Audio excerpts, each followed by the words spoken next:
তওবা নামে গাছটি আছে, পাতায় পাতায় লেখা আছে মানুষের হায়াত।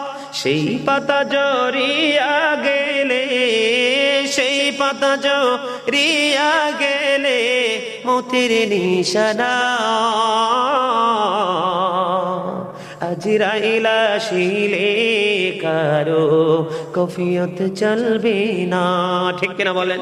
মরণেরই কথা মানুষ, মরণেরই স্মরণ কেন করো না?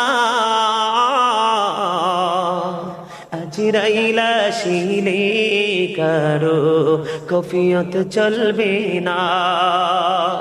সিকান্দর এক বাদশাহ ছিলেন, তার মতো আর ধনী লোক কেহই না ছিলেন।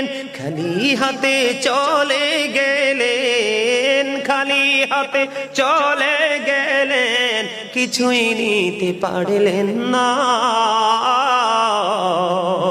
আজরাইল আসিলে কারো কফিয়ত চলবে না।